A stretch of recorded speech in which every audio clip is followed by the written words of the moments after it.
오늘 본문에는 두려움에 휩싸여 주저앉은 한 남자를 마주하게 됩니다. 그는 이스라엘 백성을 애굽에서 출애굽한 40년간 험난한 광야에서 이스라엘 민족을 이끌었던 지도자의 수종자였던 눈의 아들 여호수아입니다.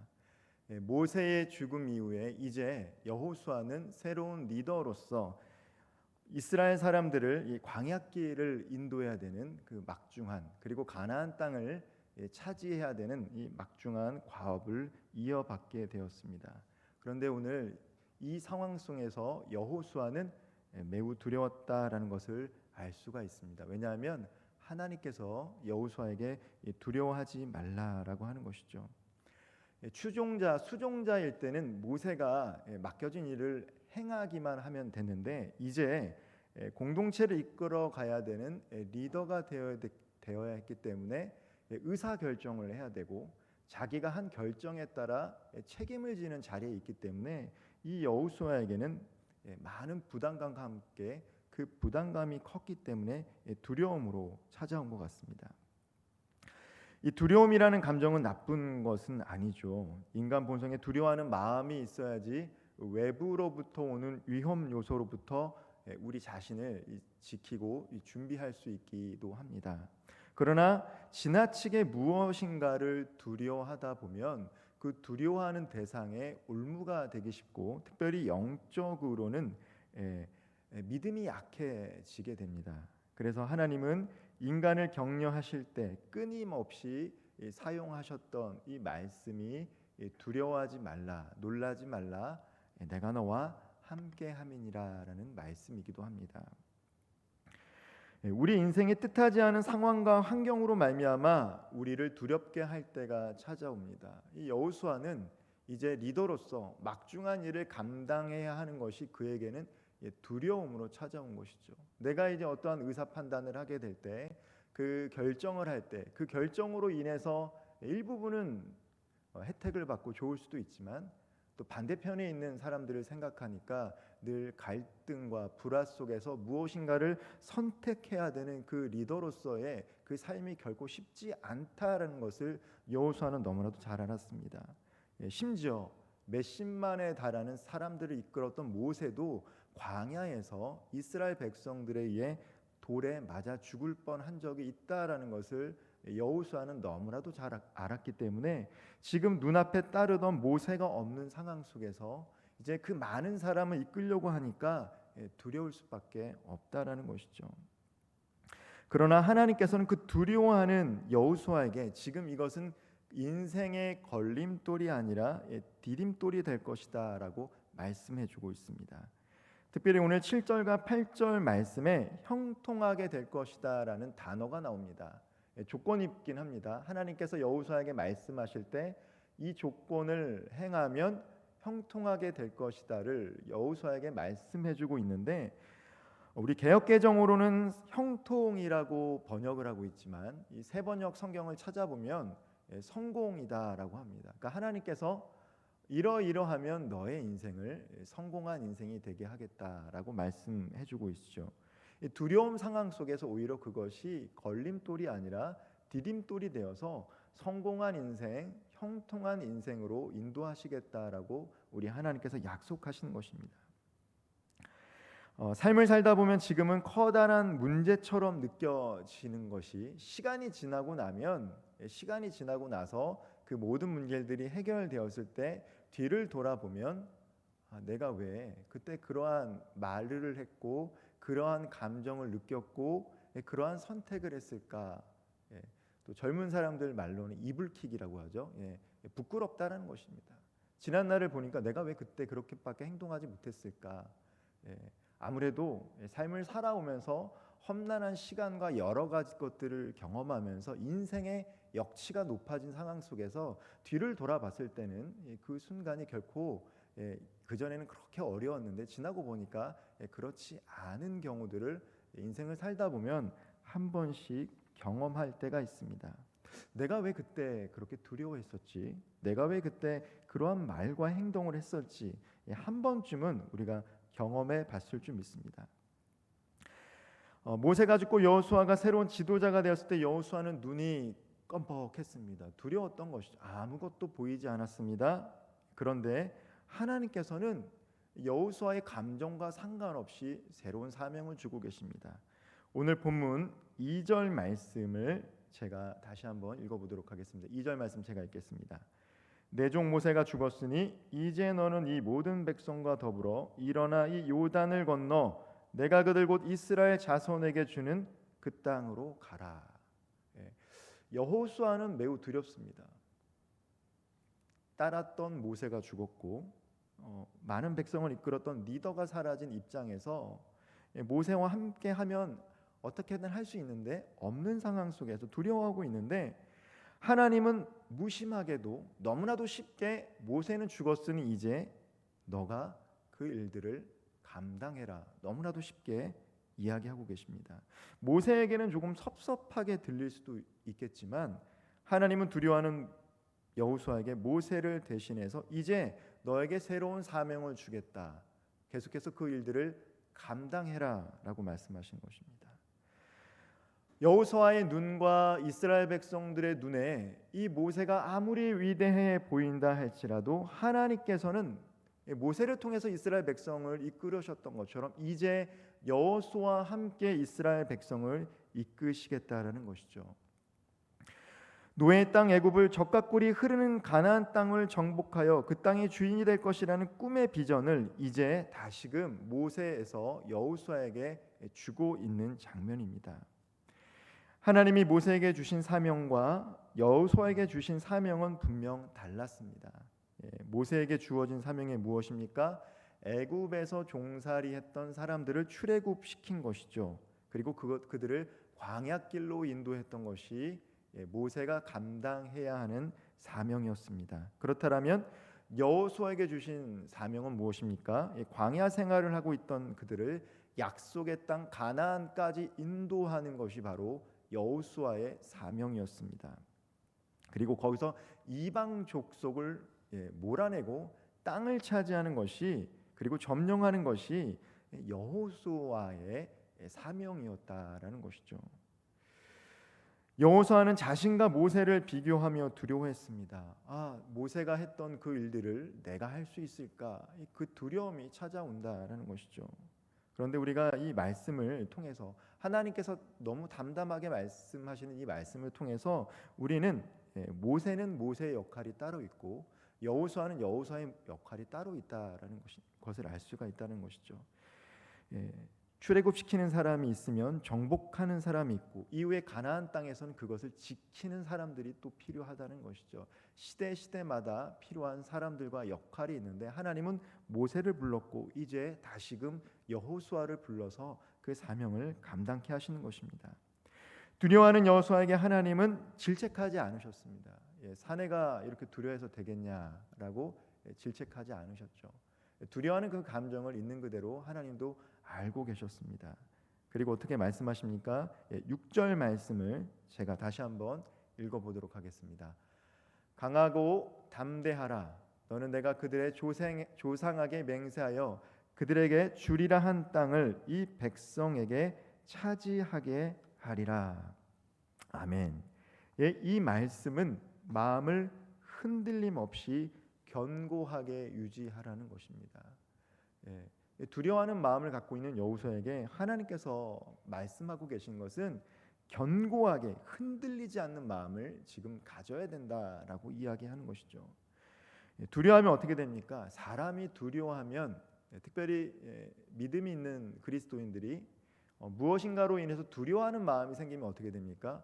그 두려워하는 대상을 더 깊이 묵상할 수밖에 없습니다.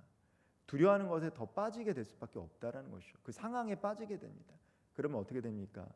멀리 두려워하지 않는 마음, 평상시에 똑같다라면 조금 더 객관적으로 그 상황을 보고 판단할 수 있는 사람들도 저렇게 똑똑하고 현명한 사람 왜 저렇게 선택하고 행동할까? 두려워할 때는 잘못된 판단을 한다는 것입니다. 하나님이 보이지 아니하면 분별력을 잃어서 잘못된 것을 선택하고 말하고 행동하게 되어 있습니다. 그렇기 때문에 하나님께서는 특별히 여호수아에게 흔들림 없이 견고한 마음을 유지하라라고 명령하고 있는 것입니다. 특별히 중복하여 강조하심으로 극심한 스트레스를 받고 있는 여호수아를 위로하는 말씀이기도 합니다. 여호수아야, 내가 너의 상황을 잘 안다.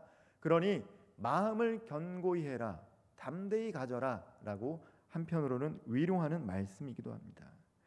우리 하나님은 어떤 하나님입니까? 하나님은 항상 그 상황에 맞는 위로의 말씀을 주시는 분이신 줄 믿으시길 바랍니다. 우리가 위로가 필요할 때 사람의 위로를 듣고 싶어서 사람들을 만나고 연락할 때가 있습니다. 그러나 그 위로는 잠깐이라는 것이죠. 그러나 우리가 기도할 때 하나님, 내가 하나님의 위로가 필요합니다라고 할 때 하나님은 꼭 필요한 위로의 말씀들을 우리에게 주심으로 말미암아 우리의 연약한 무릎을 일으켜 세우셔서 우리가 온전한 길을 걸어갈 수 있도록 반드시 도와주시는 분입니다. 미국의 이 수잔 앤더슨이라는 여인이 어느 날 이게 수술을 받다가 실명을 하고 말았습니다. 의료 사고가 일어난 것이죠. 수술을 하다가 그만 실명을 하고 말았어요. 이 수잔 앤더슨이 직장을 다니고 있었는데 남편이 처음에는 직장을 오고 가는 길을 같이 출근을 했어요. 그리고 퇴근할 때도 같이 퇴근을 했습니다. 매일 도와줬죠. 시간이 지나자 남편이 이렇게 말했습니다. 여보, 계속해서 이렇게 살 수 없으니 내일부터는 당신 혼자 출근하세요. 수잔 앤더슨은 이 말을 듣고 크게 배신감에 휩싸였습니다. 늘 함께 동행했던 남편이 이제는 뭔가 지쳤는지 이제 혼자 가라고 얘기하니까, 눈도 보이지 않는데 그 길을 혼자 가라고 하니까 이 배신감에 치를 떨었어요. 그러면서 서러워서 이제 내가 혼자 남편 도움 없이 이제 내가 출근하겠다, 이렇게 결심을 합니다. 그리고 넘어질 때도 있었지만 버스를 타고 이렇게 출퇴근을 하게 되었습니다. 그리고 어느 순간 이제 출퇴근하는 것이 익숙해지던 시기가 찾아왔어요. 그런데 어느 날 그녀가 버스를 탔는데 운전기사가 이렇게 무심히 말을 합니다. 부인은 참 좋겠습니다. 좋은 남편을 두셔서요, 매일 한결같이 부인을 보살펴 주시네요 라고 이 버스기사가 이야기를 하는 거예요. 알고 보니까 남편은 매일 아내가 버스를 타면 같이 뒷좌석에 타서 아내가 잘 가는지 말없이 지켜보고 있었다라는 것이죠.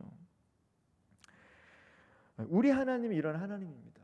때로는 내 주변에 아무것도 없는 것처럼 느끼는데 우리 하나님은 우리의 등 뒤에서 우리를 보고 계시고 지켜주신다라는 것이죠. 넘어질 때쯤이면 달려가서 잡아주시는 아버지처럼 없는 것처럼 보이지만 우리와 동행하시며 우리를 눈동자처럼 지켜주시는 분이 하나님 아버지라는 것이죠. 우리가 두려움을 이겨낼 수 있는 방법이 무엇입니까? 이 약속의 말씀을 믿는 거죠. 내가 너와 함께하리라. 두려워하지 말라, 놀라지 말라. 내가 강하고 의로운 손으로 너를 붙잡으니 내가 너와 함께하리니 두려워하지 말라. 두려워하는 백성들에게 하나님께서 전해주시는 말씀은 두려워하지 말라. 그 이유가 무엇입니까? 내가 너와 함께 하겠다라는 거예요. 이거 하나만으로 우리는 두려워하지 않아도 된다라고 하나님은 누누이 말씀하고 계십니다. 때로는 우리와 동행하시는 하나님을 느끼지 못한다 하더라도 하나님은 늘 우리를 지켜보시고 함께 하시는 임마누엘의 하나님이신 줄 믿으시기를 바랍니다. 아멘. 우리 하나님은 우리와 늘 함께 동행하세요. 우리가 그거를 때로는 그 임재를 느끼지 못할 때가 있죠. 바쁘기도 하고 또 하나님과 멀어진 삶을 살다 보면 그거를 인식하지 못해요. 그런데 언제 우리가 그걸 깨닫습니까? 예배 가운데 뜨겁게 찬양할 때, 또 말씀으로 은혜 받을 때, 아니면 뜨겁게 통성 기도할 때, 맞다, 하나님이 나와 함께 하셨구나. 그것으로 말미암아 여전히 문제는 있지만 또 거기서 힘과 용기를 내서 우리가 살아가는 거 아니겠습니까? 그러니까 우리가 예배를 사모하고 하나님을 또 만나려고 하는 것이죠. 우리와 동행하시면서 우리를 지키시고 보호하시는 하나님의 임재를 경험하기 위해서 우리는 무엇을 해야 하겠습니까? 오늘 말씀에는 세 가지를 하라라고 합니다. 하나님이 늘 우리와 함께 하시는데 우리가 그 임재함을 느끼지 못할 수도 있지만 이 세 가지를 지키면 하나님이 우리와 늘 함께 하시는 것들을 기억하며 형통한 삶을 살겠다라고 말씀하십니다. 첫 번째가 무엇입니까?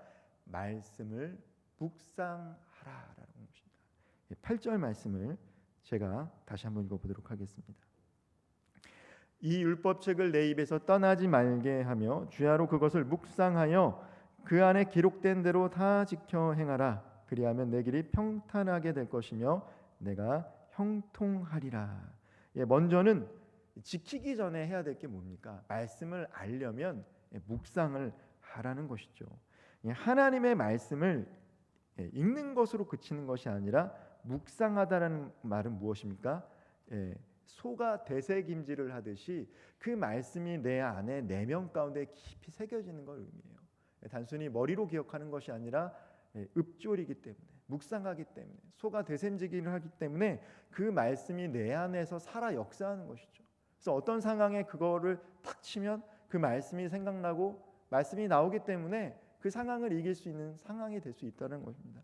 말씀을 묵상할 때, 특별히 입에서 떠나지 말게 하라는 말씀은 낮과 밤을 가리지 말고 늘 묵상하라는 말씀과 깊이 연관되어 있어요. 그러니까 늘 하나님의 말씀을 가까이 하라라고 얘기합니다. 특별히 이제 신명기 말씀을 보면 모세가 아직 왕정이 수립되기도 전에 신명기 말씀은 앞으로 가나안 땅에 들어가서 왕이 생길 때 왕이 해야 될 일이 무엇입니까? 율법의 등사본을 옆에 두고 항상 읽으라는 것입니다. 왕의 책무는 무엇이냐? 하나님의 말씀이 그 입에서 그 삶 속에서 떠나지 말게 하라는 거예요. 그래야지 올바른 분별력과 판단력과 실행력을 행할 수 있기 때문에 특별히 리더들은, 지도자들은, 이스라엘의 지도자들은 하나님의 말씀을 깊이 묵상하라고 이야기합니다. 오늘도 마찬가지입니다. 우리가 하나님의 말씀을 읽고 깊이 묵상하고 그것을 가슴에 새기고 소가 되새김질을 하는 것처럼 하나님의 말씀을 상고하면서 그 말씀이 우리 삶 가운데 체화가 될 때 비로소 우리는 두려워하는 마음이 아니라 하나님과 동행하는 삶을 살게 될 줄 믿으시기를 바랍니다. 둘째로 말씀대로 이제 행하는 것이죠. 말씀을 묵상했다라면, 그 말씀을 알고 있다라면 중요한 것은 무엇이냐면 말씀을 실천하는 것입니다. 7절 말씀을 제가 다시 한번 읽어보도록 하겠습니다. 오직 강하고 극히 담대하여 나의 종 모세가 내게 명령한 그 율법을 다 지켜 행하고 우로나 좌로나 치우치지 말라. 그리하면 어디로 가든지 형통하리니. 아까 전에 7절과 8절에서 형통한 삶, 성공할 수 있는 삶의 조건들이 있었는데 그 조건이 뭐냐면 하나님의 말씀대로 살아가면 성공하고 형통하겠다라고 하나님께서 우리들에게 약속해 주셨습니다. 다 지켜 행하라는 것이죠. 다 지켜 행하라는 것이 때로는 우리에게 너무나도 부담스러운 말씀이 될 수 있습니다. 우리가 때로는 듣기 편한 말씀이 있어요. 은혜가 되는 말씀이 있죠. 이것은 내가 지키고 싶다. 저도 그렇죠. 근데 때로는 말씀을 전하는 저도 부담스러운 말씀이 있습니다. 말씀을 전하고 나면 너무 부담스러워. 왜냐하면 나도 그렇게 지키지 못하는 것 같은데 이 말씀을 또 전해야 되니까 이 말씀이 부담이 될 때가 있다라는 것이죠. 근데 하나님은 부담이 되든 되지 않든 말씀을 다 지켜 행하라고 말씀하고 계십니다. 왜냐하면 그래야지 복을 받기 때문입니다.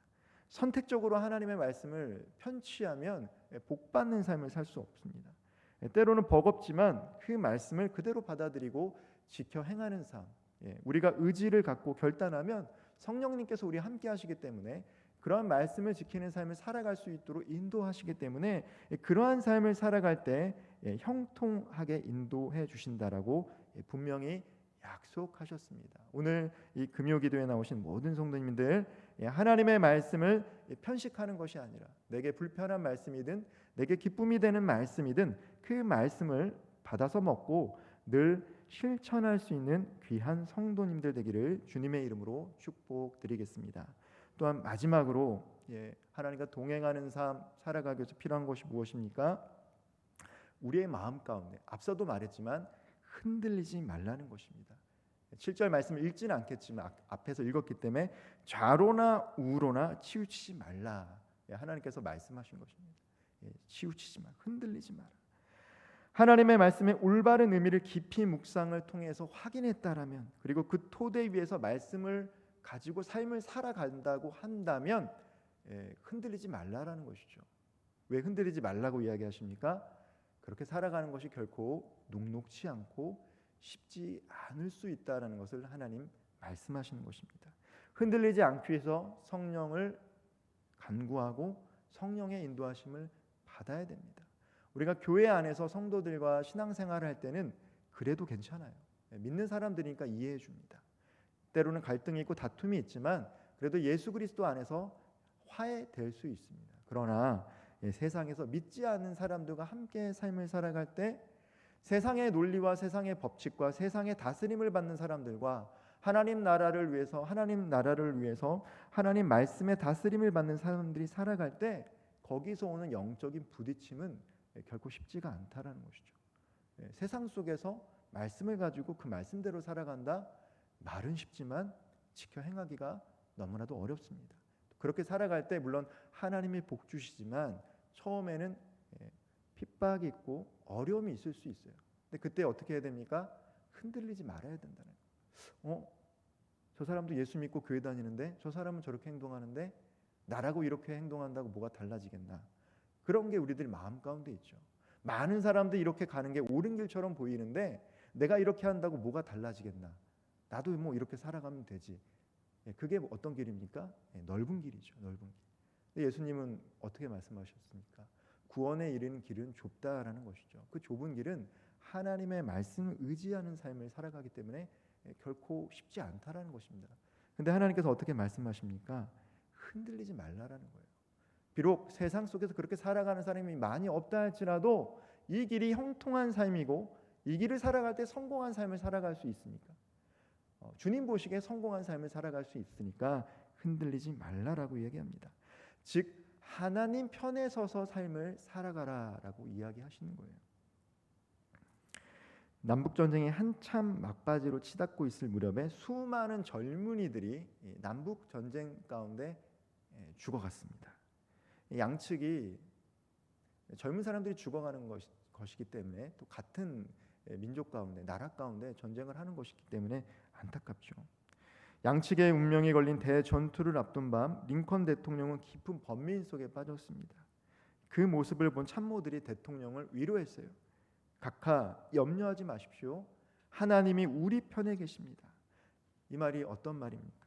하나님이 우리와 동행하니까 걱정하지 마십시오. 각하 위로했어요.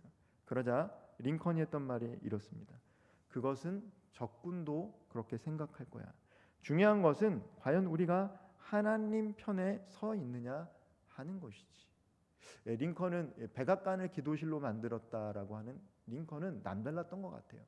우리는 내가 어떤 선택을 하고 어떤 행동을 하면 항상 하나님은 나와 함께 하실 거야 라는 믿음을 갖고 있는데 링컨은 혹시나 내가 하나님 편에 서 있지 않으면 어떡할 것인가? 내가 정말 옳은 길을 걸어가고 있는가? 하나님 보시기에 바른 길을 선택하고 있는가? 그것을 늘 염려했기 때문에 하나님이 우리와 함께 하시는 것도 중요한데 내가 하나님 편에 있는 게 더 중요해 라고 자신을 위로했던 참모에게 이야기했다고 합니다. 하나님께서 항상 우리 편에 서 있기를 소망합니다. 하나님께서 항상 우리와 동행하시기를 소망합니다. 그러나 한편으로는 우리 또한 하나님 편에 서 있는 삶을 선택하고 살아갈 수 있기를 소망합니다. 하나님의 약속의 말씀을 붙잡고 하나님 편에서 그렇게 삶을 살아갈 수 있기를 바랍니다. 말씀을 맺고자 합니다. 삶을 살다 보면 여호수아와 같이 우리의 삶을 걸려 넘어지게 하는 문제들을 맞닥뜨리게 됩니다. 특별히 그 상황이 처음이라면 경험해보지 못했기 때문에 매우 두렵습니다. 우리들의 인생을 살다 보면 환경으로 인해서 생겨지는 두려움이 있고요. 나의 능력이 부족하기 때문에 겪게 되는 두려움이 있습니다. 그리고 또 알지 못하는 미래에 대한 두려움 또한 있습니다. 그러나 우리를 두렵게 만드는 걸림돌 같은 상황 속에서도 하나님께서 나와 우리와 함께 하신다라는 약속의 말씀을 붙잡고 살아가면 하나님을 신뢰하며 살아가게 되면 두려움은 다 떠나가게 될 줄 믿습니다. 하나님의 말씀을 우리 인생의 축으로 삼고 또한 그렇게 살아가기 때문에 위기를 기회로, 걸림돌을 이 디딤돌로 만들어서 하나님께서 말씀하셨던 것처럼 형통한 삶, 하나님 보시기에 성공한 삶을 살아갈 수 있는 저와 우리 모든 성도님들 되기를 주님의 이름으로 축복드리겠습니다. 기도하겠습니다.